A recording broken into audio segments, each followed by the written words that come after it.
Hello students, this is day 3 of chapter Electricity and Magnetism, and specific objectives for today's class are electric current and sources of electricity. In previous class, we have discussed topic number 7.3 electromagnetism and 7.4 electric bell, and today we are going to learn about electric current, sources of electricity, a cell, a battery, resistors and various symbols of electric components. So let's begin. Students, in order to understand about electric current, you need to know that in a conductor, there are number of free electrons as shown in the diagram. Whereas in case of insulators, there are very few or no free electrons at all. When such a conductor, let's say a conducting wire, is connected across terminals of a battery or any source of current, the battery will push the free electrons towards its positive terminal because electrons are negatively charged particles, and this flow of electrons or charge will constitute electric current. So what is electric current? Electric current is defined as rate of flow of charge through a cross section of a conductor. Students, let us now read from the book for better understanding electric current. As studied earlier, all substances are broadly classified into two groups, namely conductors, metals, and insulators, non-metals. As you know, a substance is made up of atoms, and electrons revolve around the nucleus of an atom, which is located in the center of an atom, in different orbits. In some substances, some electrons from the outermost shell of an atom, which is shown here, get detached easily, and they become free electrons. Such a substance is called a conductor. The other substance from which an electron cannot get detached from the atom is called non-metal. The atom from which electron gets detached is called a positive ion, which cannot move from its position. Actually, electrons are negatively charged particles, and when electrons come out of an atom, the overall charge on the atom becomes positive, and they are called positive ions. Thus, a metal is a collection of positive ions fixed at their position and a large number of free electrons moving freely here and there in the metal. Because there are a very large number of atoms per unit volume in a metal, hence a very large number of free electrons per unit volume are present. These electrons collide with each other and with other ions and change their speed and direction continuously. The electrons follow a zigzag path inside a metal, as shown here, when it is not connected to a battery. Note that these free electrons cannot come out of the metal but are free to move anywhere in the metal. A battery pushes the free electrons towards the positive terminal.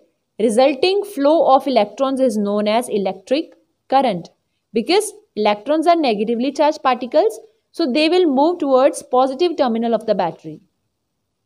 So, electric current is the amount of charge that crosses per unit time a certain surface, in much the same sense that a river current is the amount of water flowing per unit of time.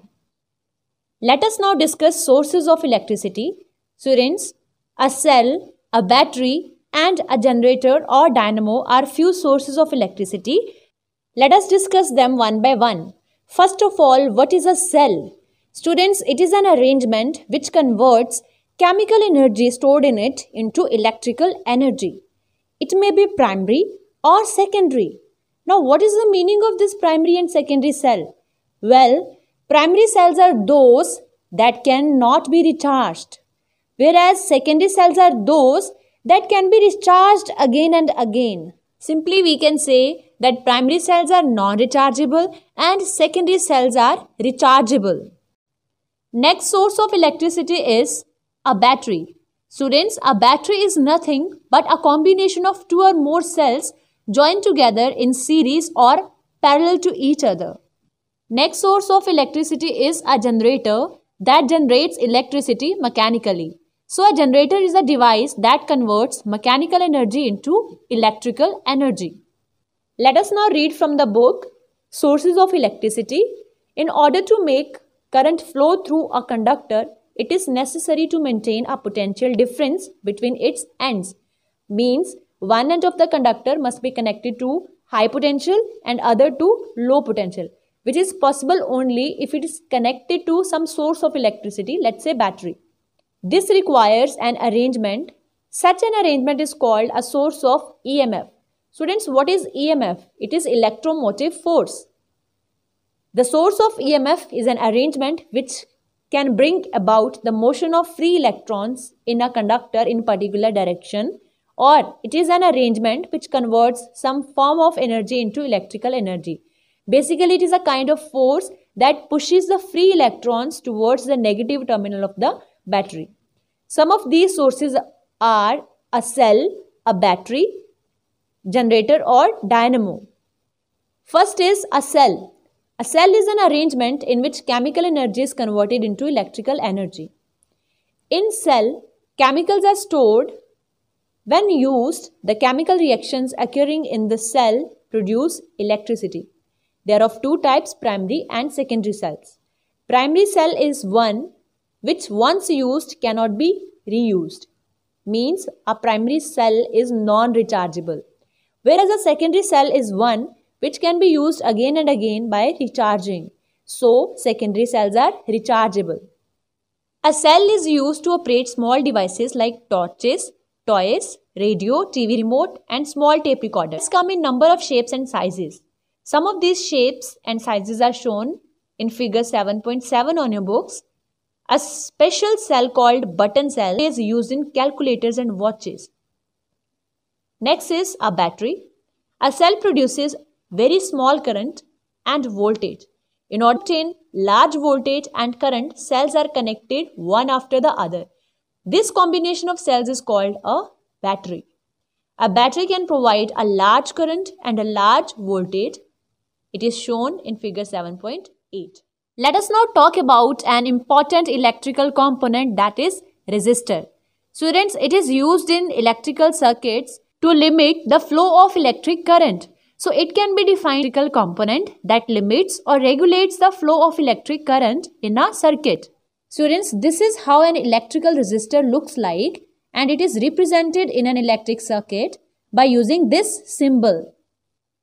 Like resistors, components are also represented by using their symbols. Let us learn about them. An electric cell is represented by two lines, one longer and thinner and other short and thicker. The longer line indicates positive terminal of the cell, whereas the shorter line indicates negative terminal of the cell. Students, an electric bulb is represented by using this symbol, and a switch is represented by using this symbol when it is in off position, and this symbol is used to represent a switch in on position. Students, a switch is also known as a key. It is an arrangement of making or breaking a circuit. When the key or switch is not plugged in, means when it is in off position, the circuit is called an open circuit. And when the key is plugged in, or when the switch or key is in on position, the circuit becomes a closed circuit. Students, as we have discussed that a battery is a combination of two or more cells joined together. So, it is represented by using this symbol, in which there are more than two cells. And a wire is represented simply by a line as shown in the figure. Students, you must be able to answer all these questions. What are electric cells? Mention two types of cells. Define electric current.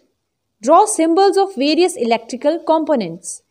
Note down all these questions and revise them properly. Thank you.